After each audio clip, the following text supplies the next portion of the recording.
Instituto Mexicano del Transporte. Bienvenidos al seminario LMT, mi nombre es Horacio Delgado y trabajo en la coordinación de infraestructura de vías terrestres del Instituto Mexicano del Transporte. Y hoy voy a impartir el seminario de procedimientos para la determinación de las temperaturas de mezclado y compactación de asfaltos modificados. Y la idea general se basa en que todos los procesos constructivos de pavimentos asfálticos van a utilizar, sobre todo en carreteras de alto tránsito, asfaltos que van a ser modificados, y estos procesos, para lograrse de manera correcta, sobre todo los procesos de densificación, van a depender de la temperatura. Entonces, un punto importante es poder determinar cuáles son las temperaturas adecuadas para llevar todos estos procesos. Okay. Entonces, debemos partir de algo muy, vamos a llamarle básico, que es la clasificación de los materiales asfálticos. Como todos ustedes saben, la clasificación ha cambiado a lo largo de los años. Teníamos clasificaciones basadas en penetración, luego nos cambiamos en clasificaciones basadas en viscosidad, que es un poco más reciente cuando hablábamos de los AC20, AC30, y actualmente en la normativa que tenemos del SCT, tenemos clasificaciones del asfalto en función del desempeño, o muy conocida como el grado PG. Ya lo pueden encontrar en la normativa, tenemos desde 2018 está la última versión. Y como se dicen las siglas, pues pueden ver que tiene PG, que es Performance Grades en inglés, ¿no? Es el grado de desempeño. Y después vienen unas letras allá en la clasificación. Las primeras son las temperaturas más altas que puede resistir ese asfalto cuando está colocado en el pavimento antes de sufrir deformación permanente. Cuando vemos el valor de menos 22, que es el extremo, estamos hablando de las temperaturas más bajas que puede resistir para en condiciones de agrietamiento térmico. Y en medio vemos una letra, que es un ensayo que se fue incorporando en la última versión de la normativa, que es el ensayo MCCR, y está asociado a qué tan susceptible es el asfalto a la deformación permanente como tal. Y en conjunto esto nos da, vamos a decir, la evaluación general de los asfaltos. De aquí es importante pues ver que esto ha ido cambiando con respecto a los años, y se ha ido tecnificando muchísimo más, y tenemos evaluaciones que están asociadas a desempeños mecánicos del asfalto y no solo en ensayos empíricos. Okay. Esa es la primera. Y luego cuando vamos hablando de la clasificación ya en México en general, podemos tener, vamos a decir, ciertas opciones, ¿no? ¿Y qué son estas opciones? Pues lo comúnmente podríamos estar hablando en México es un PG 64, 70, 76, que son, y 82, perdón, dependiendo del grado, y como hablamos de la letra, vamos a tener S, H, V y E, están en inglés, ¿no? Ese es tráfico estándar, H es un tráfico alto, V es un tráfico muy alto y es un tráfico extremo, en condiciones extremas del tráfico, y las temperaturas bajas. Y los más clásicos, vamos a decir, cuando hablamos de asfaltos modificados, son los que ponemos allá, generalmente en la mayoría de las obras. Vamos a estar hablando de ese tipo de PGs que se solicitan, un PG 70H, 70V o 76H, 76V. Dependiendo de la clasificación, puede ser menos 16 o menos 22, pero hoy van un poco en el juego, ¿no? Digamos que esas son las clasificaciones generales que se utilizan para el asfalto, donde esperamos tener un cierto desempeño. Esto generalmente vamos a estar hablando de carreteras de alto tránsito, donde queremos mejoras en las propiedades mecánicas, deformación permanente, valores de módulo, valores de fatiga, y en base a eso se selecciona una condición climática del lugar, las condiciones del tránsito, y se determina cuál es el asfalto, vamos a decir, más adecuado para cumplir el desempeño. Una vez que se selecciona el asfalto, pues hacen toda la parte del diseño volumétrico y, bueno, ya proceden a la parte constructiva. Lo que no queda claro, y es un brinco que todavía no está puesto en la normativa, es, oye, ¿qué temperaturas debo utilizar para aplicar estos asfaltos en el proceso, ya durante la construcción? Y tenemos, vamos a decirle, diferentes condiciones. La primera, vamos a estar hablando de la producción de la mezcla asfáltica. Entonces, ¿qué voy a tener ahí? Tengo el material PET, el material asfáltico, y los vamos a mezclar. Y existe un rango óptimo de viscosidad en el cual el asfalto se va a pegar de mejor forma al material pétreo. Si es demasiado caliente, va a ser demasiado fluido y posiblemente va a penetrar muchísimo más asfalto en el material pétreo y vamos a tener un consumo mayor de asfalto. Si está más frío, pues no se va a adherir, no vamos a tener problemas de adherencia del material asfáltico con el material pétreo y esto puede ocasionar variaciones en cuanto al desempeño. Esa es la primera, ¿no? Cuando produzco necesito saber las temperaturas. Y la otra es, bueno, ya que producen una mezcla, pues la van a tener que tender y compactar. Y existen muchísimos registros de control de la temperatura de estas condiciones. Es el mismo caso. Existe una viscosidad óptima en la cual el asfalto se puede tender y compactar de manera adecuada. Y para cada asfalto va a ir variando. ¿Qué quiere decir? Si yo tengo una temperatura muy alta al proceso, cuando llego a compactar, pues en vez de densificar la mezcla va a pasar el rodillo y solo va a estar, vamos a decir, desplazando la mezcla. Por el caso contrario, si tienen una temperatura muy baja, pues va a pasar el rodillo, pero no va a poder acomodar el material. Recuerden, todos los procesos de constructivos de pavimentos asfálticos van a depender en gran parte de la temperatura que tienen. Por eso es tan importante controlarla. Entonces, ¿cómo sé qué es lo que debo utilizar? Y realmente el ensayo más clásico pues es utilizar un viscosímetro rotacional. Eso ya es parte de la evaluación de la metodología del grado PG, que se utiliza un viscosímetro rotacional. Hay una parte para evaluar el control de calidad y otra asociada a determinar esas temperaturas de mezclado y compactación. Okay, cuando quiero determinarlas, pues, ¿qué hace este equipo? Pueden ver una figura, tengo un vástago que pueden ver ahí, y ese vástago va inmerso en asfalto y pues el equipo no va haciendo que gire, ¿no? ¿Qué quiere decir? Aplica un esfuerzo de torsión y el asfalto está adherido a esa geometría y trata de evitar que gire, ¿no? Y en base a este esfuerzo que genera de torque, pues vamos determinando las características de viscosidad del asfalto. Es un ensayo ya comúnmente que se hace en la mayoría de los laboratorios que evalúan materiales asfálticos. Y ya que tenemos esa versión, pues generalmente cuando quiero saber las temperaturas de mezclado y compactación, pues hacemos un barrido de temperaturas. Vamos evaluando la viscosidad del material asfáltico a diferentes temperaturas y nos va dando ciertos valores de viscosidad. Bueno, hasta ahí vemos un ejemplo rápido. Y lo que dice es, oye, existe un rango de mezclado y un rango de compactación en función de la viscosidad. Entonces, para el mezclado vamos a estar entre 0.15 y 0.19 pascal segundo, y para compactación entre 0.25 y 0.31 pascal segundo. Es lo que nos dice la bibliografía. Entonces, en base a eso, pues lo que hacemos es trazar, ¿no? Unas líneas para interpretar esos valores y determinar en qué temperatura se encuentran esos rangos. Entonces, lo importante que tener en cuenta en estas es que no es un valor puntual, o sea, vamos a tener un rango en el cual tengo unas viscosidades que son adecuadas para mezclarse. Y al final de estas, pues lo que determinamos es un rango de temperaturas en el cual deben fabricar la mezcla y un rango de temperaturas en el cual deben compactar la mezcla asfáltica. Y hasta aquí, bueno, pues todo parece felicidad, podríamos decir así, porque en base a esto, pues podemos establecer esas condiciones.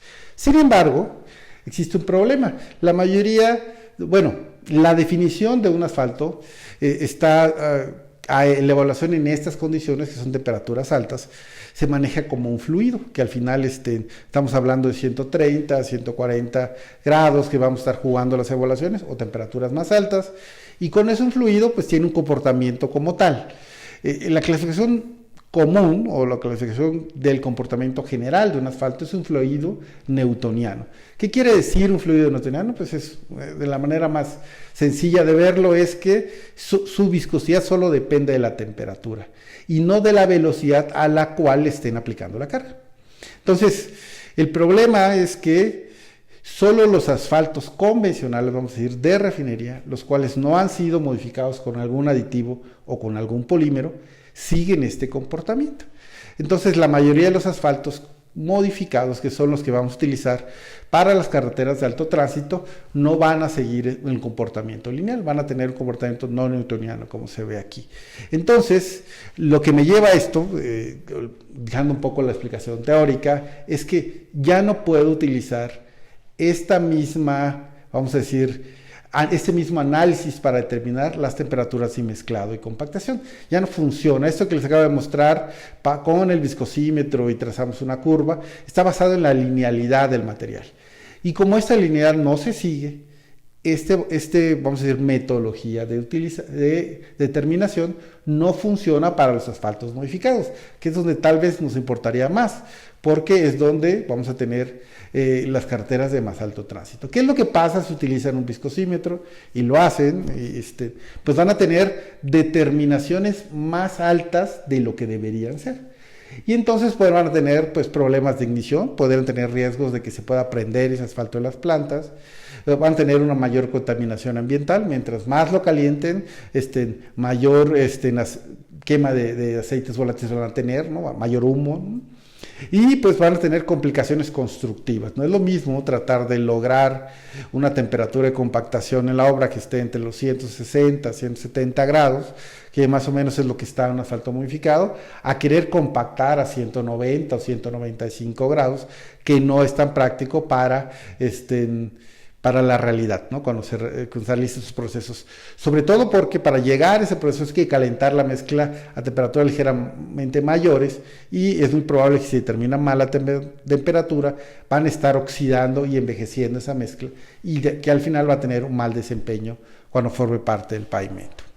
Entonces, ¿qué existe? Existen muchas investigaciones al respecto. La primera hace muchísimos años se hizo sobre la caracterización de asfaltos modificados en la metodología Superpave y muchas cosas que se han mantenido y quedan un poco de dudas todavía en evaluar bueno, hay que tener en cuenta que cuando hablamos de asfaltos modificados, pues siempre hay una estabilidad.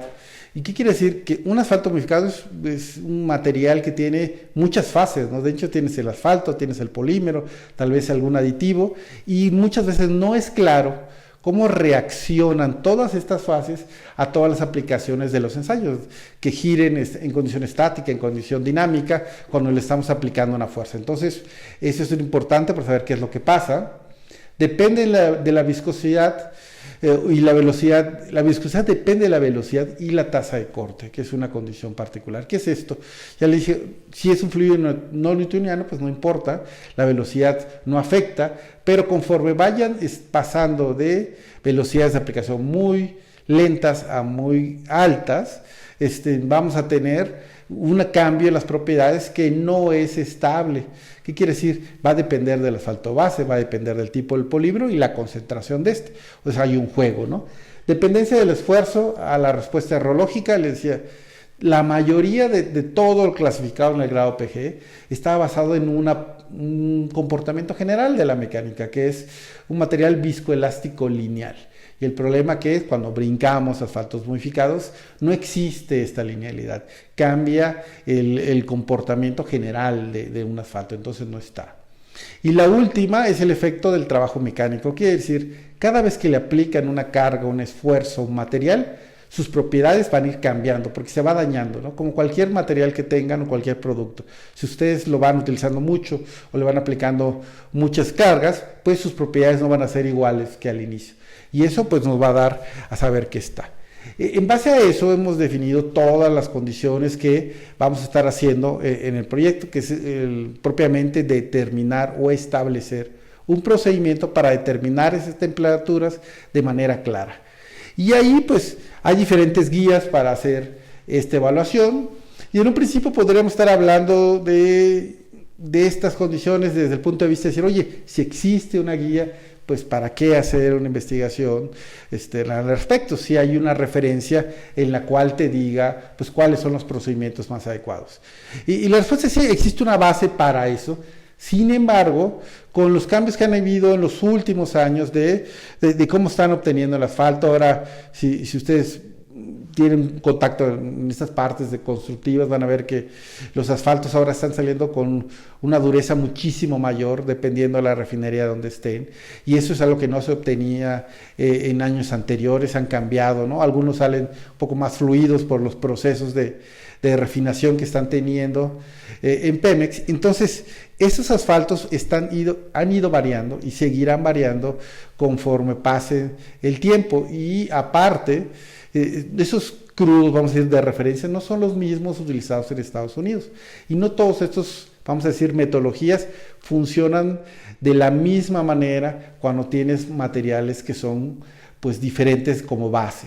Y eso también podemos agregar que pues en cuestiones de concentraciones y tipos de polímeros que se utilizan en México pues han ido variando conforme han pasado los años, y también esa es una influencia significativa en lo que vamos a tener del desempeño de este asfalto. Entonces, no es tan banal poder implantar directamente un ensayo y ver que funciona o decir que funciona porque funciona en otro país, porque los materiales que vamos a tener de la evaluación son completamente diferentes.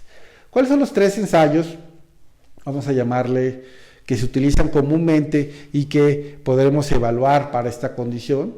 La primera es la viscosidad de corte cero. Si recuerdan en la figura decía donde no es un fluido no newtoniano, veían que si utilizaban unas viscosidades muy bajas, podía mantener su comportamiento. Entonces, cuando se utilizaban asfaltos que son con muy alta viscosidad o que son muy rígidos, este método parece funcionar de manera correcta, que es el ensayo de viscosidad de corte cero. ¿Qué quiere decir? Oye, yo voy a aplicar una carga tan pequeñita, o sea, voy a hacer con mi viscosímetro un giro muy pequeño en cuanto a radianes, y voy a ver cuál es la viscosidad y voy a tratar de simular en cuál podría ser, mediante una interpolación, la viscosidad del material a tasas de corte muy bajas. Y eso me va a dar una, vamos a decir, estimación de las temperaturas de mezclado y compactación mediante unas iteraciones y extrapolaciones. Esto lo hemos incorporado sobre todo porque tal vez es el ensayo más utilizado en Europa o en Estados Unidos, cuando se empezó a determinar estas problemática, o se identificó esta problemática de la utilización de los asfaltos modificados. Sin embargo, pareciera que pues tal vez no es la más adecuada en cuanto a la evaluación, por las mismas condiciones de evaluación de viscosidad. Entonces, para determinar una condición pues más real, pues lo conducente es utilizar un reómetro de corte dinámico. Podemos tener muchísimo mayores precisiones y mayor control de las propiedades mecánicas de un asfalto. Y existen diferentes ensayos. Otros ensayos están hablados de el flujo constante de corte, y que dice, oye, yo voy a estar buscando un esfuerzo que me dé una velocidad constante. Entonces hago una evaluación a diferentes temperaturas y hago un barrido de diferentes esfuerzos. Como pueden ver, efectos muy pequeños, de 5 a 100 pascal segundo, podemos montar hasta 500 en la evaluación, ¿no? Y evalúo un rango de, vamos a decir, de esfuerzos que voy aplicando dentro de un rango pequeño, y voy tratando de buscar en qué momento se estabiliza esa viscosidad, y puedo establecer mediante esos rangos pues cuáles podrían ser las temperaturas de mezclado y compactación de mi material asfáltico. Otras versiones que también vamos a hablar es unas asociadas al ángulo de fase. ¿Qué quiere decir el ángulo de fase? El material asfáltico, cuando evalúan propiedades mecánicas, tienen 2 propiedades básicas. Uno es el módulo, que tal vez todos puedan identificar, que es la resistencia que tiene el material, qué tanta capacidad de resistir. Es lo que comúnmente ven en cualquier evaluación de ingeniería, ¿no? Pues sacan el módulo en concreto, en aceros, se puede hacer en mezclas asfálticas, se hace en un material asfáltico, y eso es, digamos, un poco más común, ¿no? En función de la resistencia, cuál es su valor de resistencia. Pero existe una propiedad, en generalmente todos los materiales existe, solo que es más marcada en los materiales asfálticos, que es el ángulo de fase. El ángulo de fase es una condición de reacción. ¿Qué quiere decir? Cuando hablan de reología, la reología es una ciencia que evalúa la respuesta del material, o sea, qué tanto se deforma cuando ustedes le aplican una sola situación, una carga, ¿no? Es lo más común. Entonces, todos los materiales tienen valores de ángulo de fase. Si ustedes hablan de un acero, van a tener rangos entre 0 y 3, si hablan de un concreto van a estar entre 3 y 5, pero lo importante de estos es que en el concreto y el acero no varían en sus condiciones de operación. Cuando hablemos en un asfalto, vamos a tener rangos que, si solo hablamos del asfalto, entre los 80, 89 hasta 30 grados, o sea que es un rango de interacción en su rango de trabajo que es muy amplio, entonces importa mucho y por eso es importante evaluar. Y le decía, es un rango de reacción, de que ustedes le aplican la carga en cuánto tiempo tarda en deformarse. Entonces, basado en esto, podremos hacer diferentes evaluaciones que son barridos de frecuencias a diferentes temperaturas y como pueden ver en la figura voy teniendo diferentes curvas isotérmicas del comportamiento y puedo construir lo que vamos a llamar curvas maestras del comportamiento de un material asfáltico y en base a estas curvas puedo determinar los rangos de temperaturas de mezclado y compactación. Entonces, esto no es tan banal, ¿no? Les decía, cuando estamos haciendo una evaluación es difícil porque, como les digo, los asfaltos de base van cambiando y cada vez se incorpora más porque debido a la producción de Pemex cada vez tenemos más asfaltos importados de Estados Unidos, tenemos asfaltos de Rusia, tenemos asfaltos de China. En México ya existe un porcentaje muy alto de asfaltos importados que utilizan en toda la construcción y cada vez es mucho menor la cantidad de asfaltos que utilizamos, vamos a llamar, generados por la refinería. Entonces, esto conduce a que las variables que existen en cuanto a la evaluación de los materiales, pues es muy amplia y por eso es importante establecer una metodología clara para esta evaluación. Pensaríamos que después de tantos años de uso de asfaltos modificados, esto ya debería estar muy definido y la verdad es que no, la mayoría de los productores de asfalto no tienen claro cómo hacer esta determinación y ellos les corresponde dar estos valores para las obras. Okay, entonces como objetivos de estudio pues es seleccionar los procedimientos para la determinación de temperaturas de compactación, cuál podría ser el mejor, ¿no? Tenemos una base y empezaríamos con esa, ¿no? Validar los diferentes asfaltos modificados, o sea hay que evaluar los diferentes mercados, los asfaltos modificados que generalmente se utilizan en México, o sea los más comerciales, para ver cuál van a ser su desempeño y ver qué tanto funcionan. Por eso me va a llevar a definir cuál es el método más confiable y sobre todo reproducible, o sea, que yo pueda utilizarlo de manera confiable. Y esto es validarlo en procesos de compactación, que es una parte de lo que vamos a hacer. Bueno, eso es un poco la secuencia y entender un poco lo que está haciendo en el laboratorio. Y les agradezco de su tiempo y no sé si tienen alguna pregunta, pues con mucho gusto. Aquí está el correo y mis datos por si la quieren realizar. Instituto Mexicano del Transporte.